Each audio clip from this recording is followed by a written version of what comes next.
Tiago 5, versículo 17.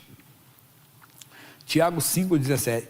Elias era um homem sujeito às mesmas paixões do que nós. E orando pediu que não chovesse. E por 3 anos e 6 meses não choveu sobre a terra. E orou outra vez, e o céu deu chuva, e a terra produziu o seu fruto. Então nós temos muitas revelações aqui. Elias não era um homem diferente, pessoal. Mas por que esse homem falou, não vai chover, e choveu, e não choveu? Depois falou, choveu. Ele era especial? Não. Nós vamos ver que é muito importante isso, que a Bíblia está falando logo no início aqui, olha só. E orou, e Elias, o homem sujeito à mesma paixão do que nós, e orando, pediu que não chovesse. E por 3 anos e 6 meses, não choveu sobre a terra. Vamos ver esse caso? Está no primeiro livro de Reis, capítulo 17. Se nós olharmos por detalhes, nós vamos ver que parece que ele não orou, não. 1 Reis, capítulo 17. Diz assim: então Elias, o tisbita, dos moradores de Gileade, não era da linhagem sacerdotal, não era da escola dos profetas, era um dos moradores de Gileade. Disse a Acabe: vive o Senhor, Deus de Israel, perante cuja face estou, que nestes anos nem orvalho, nem chuva haverá, senão segundo a minha palavra. Aqui dá a impressão de que ele não orou, não é verdade? Ele chegou e falou. Até o Acabe, eu já expliquei sobre isso, deve ter falado para alguém: vocês deixaram um maluco vir falar comigo? Já pensou, uma pessoa pede uma audiência com uma autoridade e diz: olha, aqui em São Paulo não vai chover durante 3 anos e 6 meses, a não ser segundo a minha palavra. Não haverá nem chuva nem orvalho, senão segundo a minha palavra. O autor deve dizer assim: mandaram um maluco falar comigo? Deixaram um doido falar comigo? Mas só que 1 ano passou, 2 anos passou, 3 anos se passaram e não choveu. E caçaram Elias por todo lugar. Cadê o maluco? Cadê o maluco? Mas o que eu quero falar primeiro não é isso. Não sai daqui não. Volta lá, por favor, no livro de Tiago, 5,17. Por favor, cadê o rapaz? Esse. 5,17. Tiago, assim, Elias era homem, sujeito às mesmas paixões do que nós, e orando pediu que não chovesse, e por 3 anos e 6 meses não choveu sobre a terra. Mas parece que aquele não, ele orava, irmão. Deus não tem pessoas especiais. Antes do Elias se apresentar a Acabe, ele falou com Deus. Antes do Elias se apresentar a Acabe, entenda, ele estava em oração. Quer dizer, as coisas não acontecem por acontecer. Recentemente, o mundo evangélico nós perdemos um pregador coreano chamado David Yong-Cho. É chamado Paul Yong-Cho, David Yong-Cho. Eu já li alguns livros dele para mim na minha mocidade. Esse homem era de oração. E aí você acompanha a trajetória dele, vê como é que ele orava. Para você ter uma ideia, ele contou que quando ele ia orar no Japão, ele tinha que se dedicar mais à oração. Na Coreia, ele disse que tinha uma atmosfera, quer dizer, espiritual, mais tranquila. Mas quando ele ia orar, quando ele ia pregar no Japão, ele orava às vezes 6 horas antes. 6 horas direto de oração. Mas onde eu quero chegar? Deus não tem escolhido, Senhor. Um pregador que já está hoje na glória, escreveu muitos livros, e ele conta que ele orava todos os dias, pelo menos 3 horas a 6 horas todos os dias. Às vezes o missionário chega e fala assim: Amorim, hoje eu não acordei 3 horas, 4 horas, mas aí eu fui para a sala do trono, fiz uma oração, 1 hora, não sei o quê, Deus me deu um hino, Deus me deu uma palavra. Onde eu quero chegar com você? Deus não tem privilegiados. Deus tem pessoas que oram, pessoas que buscam. Lembra do Jeremias 29:13? Buscar-me-eis e me achareis, quando me buscardes de todo o vosso coração. São pessoas que se dedicam a abrir a vida para Deus, abrir a vida deles para Deus. Deus, eu quero ser usado. Deus, eu quero ser uma bênção. E não é só ministerial, não, quer dizer, ministério de qual? Às vezes ministério da família. É alguém que vai ser coluna da casa, coluna da família, que vai se dedicar mais a Deus, vai buscar, entenda bem, se abrir para Deus. Deus, eu quero ver a minha família no teu altar. Deus, eu quero ter uma vida no teu altar.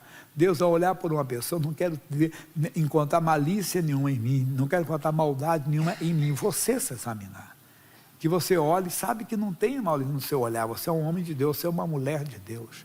Deus, eu quero ter um coração que não exista mágoa, ressentimento, revolta. Não, eu quero ter um coração cheio de amor pelo meu próximo. Essas orações não é orações feitas aqui no altar, entenda, ou aqui que você ora. Não tem pessoa que às vezes você chega perto, não dá nem para quê. Ela ora tão alto, né? E para todo. Não, tem oração que eu digo que a pessoa faz assim, ó. Você ouviu alguma coisa? Mas não é para você ouvir, entende? Eu estava falando com Deus, não é para você ouvir, é coisa entre eu e Deus, não tem coisa que é entre você e Deus, ninguém tem que ouvir. Então essas pessoas, elas não aparecem por acaso, se dedicam. Então Deus não tem privilegiados, queridinhos, entenda? Que, não, Deus tem pessoas que oram. Deus tem pessoas que buscar-me-eis, Jeremias 29, 13, quando me buscar de todo o vosso coração. Então Elias não chegou ali, como diz outro, de cara lavada.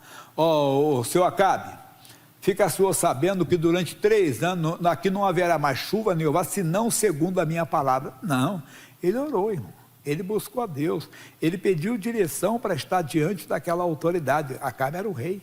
Nós temos que aprender a orar, buscar a Deus, mas como eu falei, não é aquelas orações repetidas, aquelas rezas, não, é uma comunhão. Deus, eu preciso de ser um homem de Deus de verdade, eu preciso de ser uma mulher de Deus de verdade, eu preciso de, não sei qual for a sua deficiência, você fala com Deus, não, Deus, eu quero ter um olhar puro, Deus, eu quero ter um coração puro, eu quero ter uma mente pura, o Senhor conhece meus pensamentos, eu não vou enganar o Senhor.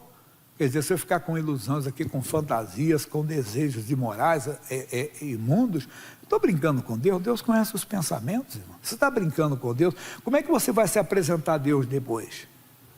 Como é que você vai querer que Deus honre a sua palavra, honre a sua oração?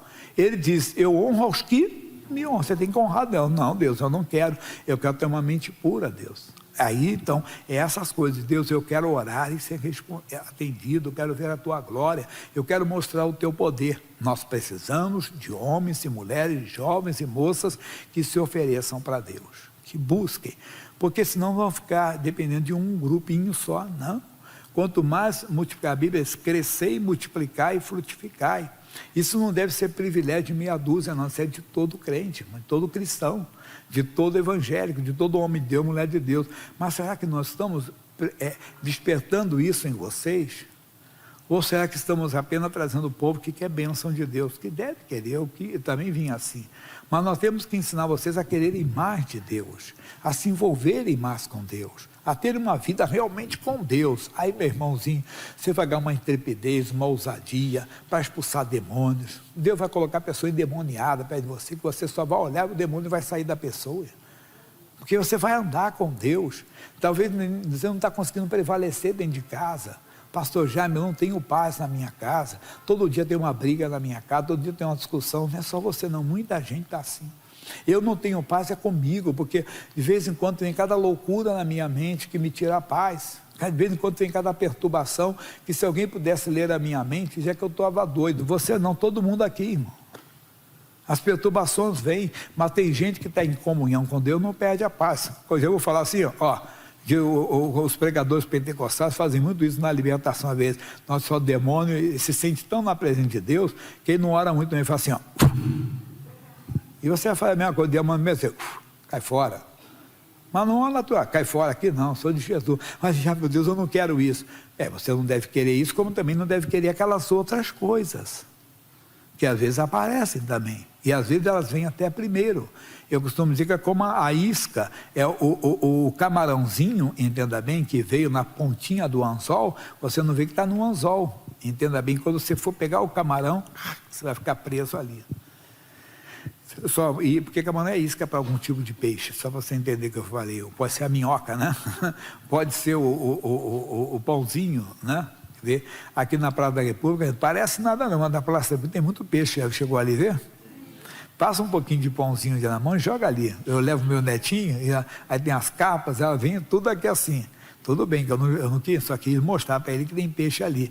Mas tem gente que põe um pãozinho para depois jogar a rede. Né? Como é que eu estou falando? O diabo também traz o seu pãozinho, traz a sua minhoquinha, traz também o seu camarão. Não caia, vive em oração.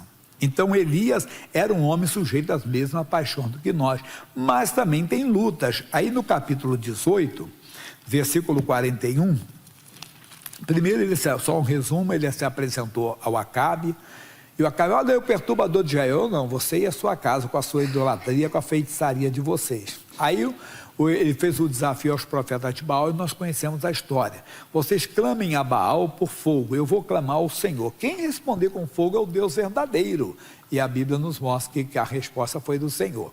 Bem, aí o Acabe viu aquilo ali, ficou, né? Mas a chuva não tinha chegado ainda. Aí no versículo 41, então disse Elias a Acabe, sobe, come e bebe, porque ruído há de uma abundante chuva. E será que ele estava ouvindo trovoadas? Não, o homem de Deus anda por fé e não por vista. Quer dizer, ele tomou posse. Ele chamou à existência o que ainda não existia. Romanos 4,17 diz que Deus chama à existência as coisas que não são como se já fossem. Você tem que começar a falar, meu filho é um homem de Deus, minha mulher é uma mulher de Deus, meu marido é um homem de Deus, assim por diante. Aí diz, e Acabe subiu a comer e a beber, mas Elias subiu ao cume do Carmelo e se inclinou por terra e meteu o seu rosto entre os seus joelhos. Quer dizer, mesmo ele dizendo, ele tinha dito lá atrás, há 3 anos e meio atrás, ele tinha dito, não haverá nem chuva, nem orvalho, senão segundo a minha palavra. Agora, ele teve que confirmar na oração, aí mostra ele orando. E disse ao seu moço, ao seu auxiliar, sobe agora e olha para a banda do mar. E ele em oração.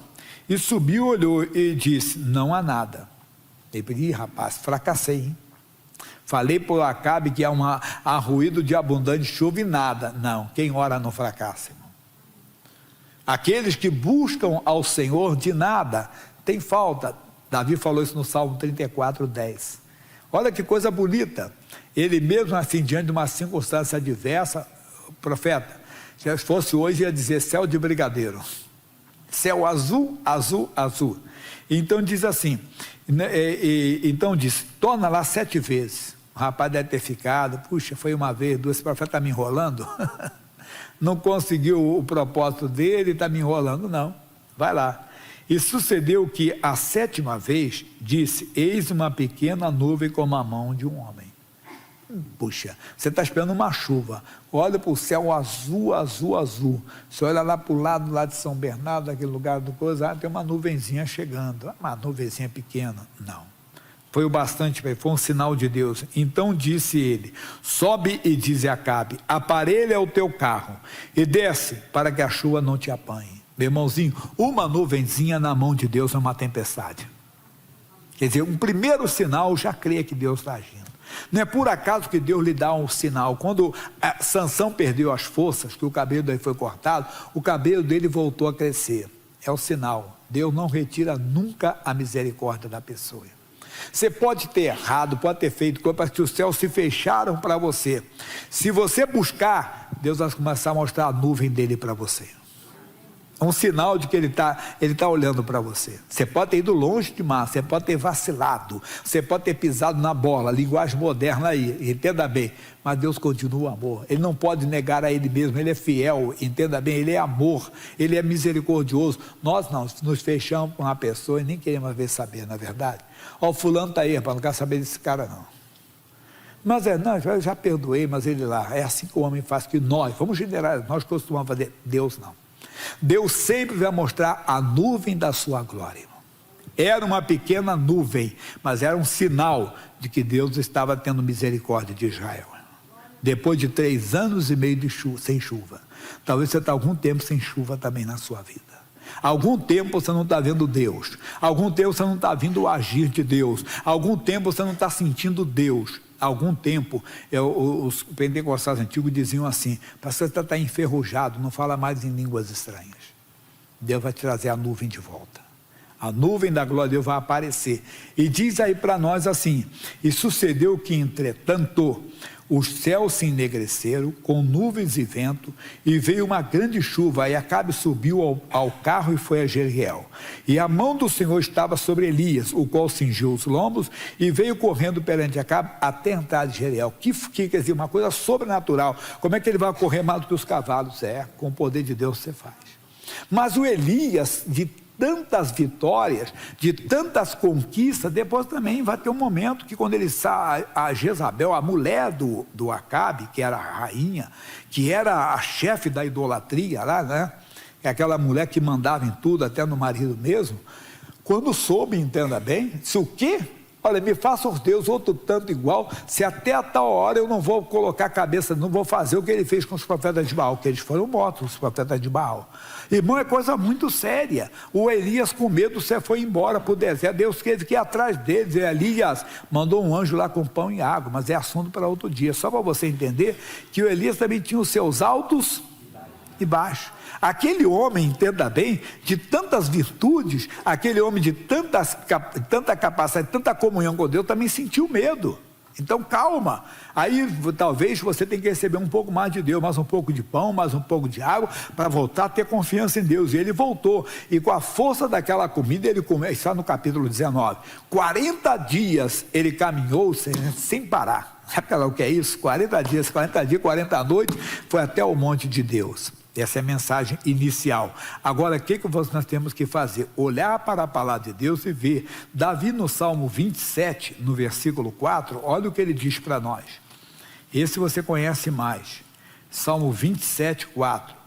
Uma coisa pedi ao Senhor, e a buscarei. O quê? Que possa morar na casa do Senhor, quando? Todo dia da minha vida. Nós já aprendemos que não é morar na igreja, em um lugar, não, irmão, é todo dia estar em comunhão com Deus, e nem sempre estamos em comunhão. Nós estamos em comunhão, ou buscamos essa comunhão, quando a barriga fica doendo, o bolso fica vazio. Não, temos que ter comunhão todos os dias. Deus, obrigado por mais um dia, obrigado por mais uma noite. Oh, Senhor Deus, eu vou sair agora, vou ter um encontro, Deus, vou fazer um exame, vou com a tua bênção. Senhor Deus, eu vou para isso. Deus, o meu filho, a minha filha, quer dizer, Deus, só vim aqui hoje para dizer que eu te amo, e cantar um louvor. Aí lembra um louvor da igreja que você canta, seu nome é Jesus. Hoje nós temos instrumentos, as pessoas, mas quando nós começamos, não tinha, irmão, era só o pastor, entenda bem, com o povo. Se levantava obreiros na hora. O irmão, hoje vai ser nosso obreiro, você vai ajudar aqui. É verdade, campanhas. Eu fiz uma campanha em 1984 numa cidade chamada Santo Antônio de Jesus. Alguém conhece?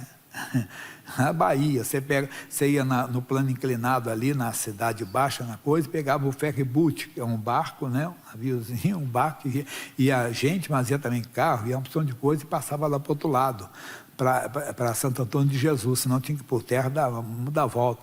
E lá não tinha ninguém, chegava e fazia na hora. E como é que era o hino? Vamos lá, pessoal, bom dia, boa tarde, não lembro do horário, né? Tem 37 anos, não estou lembrando agora o horário que eu fazia o culto lá. Mas a pessoa coloca a mão no seu coração, eu confio em nosso Senhor, só, e assim que você seu nome é Jesus, aleluia, e meu irmão, e unção de Deus, ser ligado com Deus. Foram grandes experiências com Deus, que eu estava aqui, parece que se eu contar aqui, parece até que quero me exaltar, irmão, de presença de Deus tão forte, Deus operando. Não tenho nada contra o instrumento, não, pelo contrário, quanto melhor, quanto mais é melhor e tudo fazer, mas você não tem que colocar impedimentos, então você vai fazer para Deus sozinho no seu coração. Jesus, eu vim hoje cantar para o Senhor, eu vim dizer para você que eu tenho o maior prazer de ser do Senhor. Aí você canta, aleluia, aleluia, e talvez você tenha muito mais voz do que o pastor já é mais afinado, tem mais compasso, né, que pode cantar. Meu irmão, se aproxime de Deus, busque, more todos os dias, não busque. Deus não tem privilegiado. Falei então dos pregadores, falei do missionário, falei do Po Yong Cho, falei, entenda bem, desses homens chamados Elias, que ele não orou ali na hora, ele já orava, ele buscava, era um homem sujeito às mesmas paixões, tanto que depois teve medo, mas buscava ao Senhor. Tem que buscar ao Senhor. E aqui ainda no Salmo 34, 10, que eu já citei, quero ler: os filhos dos leões necessitam e sofrem fome, mas aqueles que buscam ao Senhor de nada tenha falta. 1 aos Tessalonicenses, capítulo 5, versículo 17, bem curto mesmo. O versículo é bem curtinho. O que, pastor? Eu vou ler para você. 5,17. Orai sem cessar. Não é ficar 24 horas. Não. Ore, não pare a oração. Esteja sempre ligado com Deus. Quer dizer, sempre ligado. Não deixe cortar a oração. Você está ligado. Orou, a oração não é um teatro que você representou, não. É para você viver o que você orou. É tomar posse daquilo que você pediu, crendo que Deus está contigo, e por isso você ora e as coisas acontecem. Mantenha a sua comunhão, se envolva com Deus, não espere ficar dependendo de um homem, não, desculpa a expressão, por isso que surgem muitos picaretas no mundo, muitos peseudos aí, super-heróis, entenda bem, super pregadores, como se fossem melhores do que, não tem isso aí, tem os que buscam o Senhor, tem muita gente assentada, irmão, que ora muito mais do que pregador de púlpito, irmão. Tem gente aqui que tem intimidade com Deus que muito pregador não tem. Tem gente que é verdadeira coluna dessa igreja. Ele não aparece, ele não está no púlpito, mas todo dia está: Deus, tenha misericórdia do missionário, do pastor Jé, do pastor fulano e tal, dê sabedoria para ele, dê unção para eles. Deus, quantos de vocês dobram os joelhos por nós? Quanto, nós temos que reconhecer isso. Eu digo que o pastor é um privilegiado nesse ponto. Eu oro por muita gente, mas quantas pessoas diariamente citam o meu nome diante de Deus em oração? Quantas pessoas citam o nome do missionário R? Só é de outros pregadores que aí, entenda bem. A Bíblia diz que Jesus estava num barco com Pedro e os demais, e havia outros barquinhos com ele, que não somos sozinhos, não. Tem muita gente, glória a Deus, por cada denominação, por cada portinha que está aberta aí, pregando o Evangelho de Cristo, pregando o Evangelho. Algumas vezes, Paulo disse que até com falsidade, mas vão pregar. E pode que talvez quem pregue nem seja salvo. Entendo, mas quem ouviu vai ser salvo. E quem salva é o Senhor. Essa é a palavra hoje. Receba paz na sua vida, leve paz. Como é que eu vou conseguir ter paz? Ele é a nossa paz, você tendo comunhão com Ele. Para terminar, do lado aqui um pouquinho atrás, Filipenses, capítulo 4, eu não vou explicar, só vou ler mais. 4, 6, 7, senão eu dou toda a mensagem num culto só. Ele diz 6, não estejais inquietos, ansiosos por coisa alguma, antes as vossas petições sejam em tudo conhecidas diante de Deus, pela oração e súplicas com ação de graça. Diga, e a paz de Deus, que excede todo entendimento, guardará os vossos corações e os vossos sentimentos em Cristo. Ficou ansioso, inquieto por alguma coisa? Não, Deus, estou ansioso com o exame que eu vou fazer hoje, com a consulta que eu vou ter hoje. Deus, com a entrevista que eu vou ter hoje. Estou ansioso com a volta do meu marido, como é que ele vai voltar para casa, como é que ela vai voltar para casa da minha mulher. Estou ansioso para voltar para casa, mas Deus, eu acho que eu já vou encontrar. Não, Deus, o Senhor vai na minha frente, o Senhor está comigo, glória a Deus. Eu lanço sobre o Senhor essa ansiedade e a paz vai tomar conta de você.